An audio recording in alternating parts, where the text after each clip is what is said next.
G'day to our little camera group. Now, following last night's webinar, I thought I discussed Camera Raw a little bit, and I thought maybe I should go into some detail about what some of the things that can be done. So Taylor has put up some images here on the post. Hopefully she doesn't mind me using one of these just as a kind of an example. So what I did was I went to from the gallery, I went to the download photo, and I've saved it onto my desktop. And then I've gone into Bridge, and here it is in Bridge on my desktop. Bridge we'll be looking at more carefully in later sessions, in modules later on down the track, where we get into file management, and it's a terrific program for that very purpose. With that image selected, if I just press my space bar, I can get a 100% view of the pixels, and press the space bar again, and I can get back to the Bridge view again.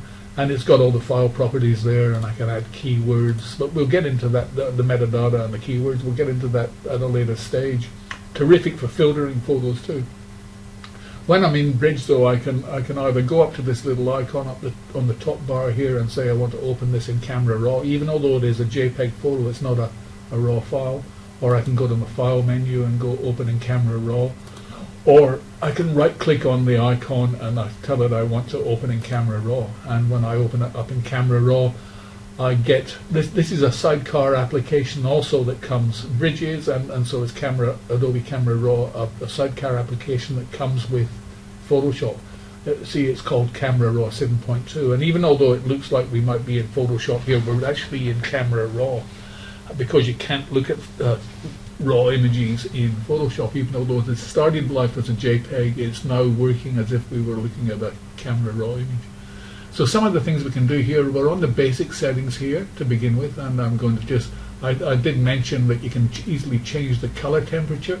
So if you're working with Camera Raw, then the setting your white balance isn't so critical, particularly with raw images, because you can adjust that color temperature easily to change that white balance.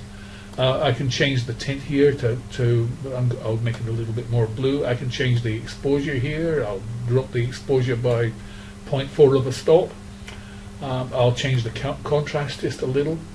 While I'm in here, I can zoom in here, and I can click on this, on the histogram up here. I can click on here and ask to see where the highlight clippings are. And it shows up in red if I switch that on, and those are all the little bits where the image is totally saturated with light, and so there's actually no detail in those pixels there. I'll just fit back in the window again here and see where we're going.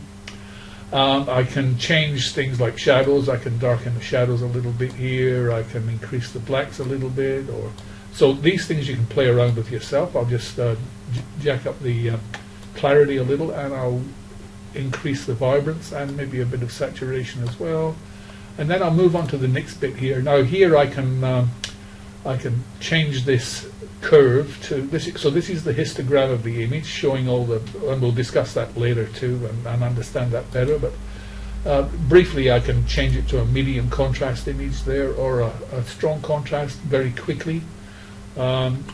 Once I get that setting there, I can actually adjust the contrast quite dramatically by pulling the curve around manually. I'll just undo that so it brings it back to where it was. I can sharpen it, but I'm not going to do that because it would already be sharpened slightly because it's been made into a JPEG. I can go to the HSL, which is hue, saturation, lightness, and grayscale sessions here. I can easily convert it to a black and white image here, but I'm not going to do that. I'm going to stick with this one, and I'll just darken up these blues a little bit, and let me just see, I'll just go that way. I'll go to hue here, or saturation rather, and increase the saturation of the blues, and maybe a little bit of the magenta, and so the different tabs will allow me to work on different aspects there. I can go to split toning, which I'm not going to deal with here, but I'll go to lens corrections. I'm not sure what lens was used on this, but let's pretend it was a Canon, and let's pretend it was an EFS 18-55 lens. And if I click on the little tab here, you can see the difference that's making. It's actually correcting things there too. I can switch off whether or not it's actually acting. And then I can put some special effects in. We won't deal with that either. So I'll say here, open the image now, and go open image here. That's better. A bit of a glitch there. I don't know what's going on. So I'm going to go to my cropping tool here. As you mouse over the tools in Photoshop, it shows you what the tools are. So I'll click on cropping tool. I've got this set to show a grid, so I can see. I just want to straighten the image up a little bit here. So I'll just use my grid here and click and drag the photo around a bit. I'll just zoom in a little bit so I can see better what's going on here. And is that about right? I might not get this perfect, but anyway, it will give you the idea. It doesn't look perfect, does it? Oh, going the wrong way there. That's probably a little bit straighter than it was anyway. Okay, and now if I save this as, and I'll go and save it as a JPEG, and I'll just call it fixed, and save it there on the desktop, and it'll ask me what kind of quality I want to save in. I'll just leave it at that, and there's the previous one. So there's where we started at, and there it is slightly straightened up with a little bit more drama in the photograph.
It will open up in Photoshop,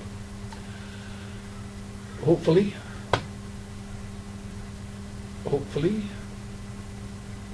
unless this is playing up a little bit.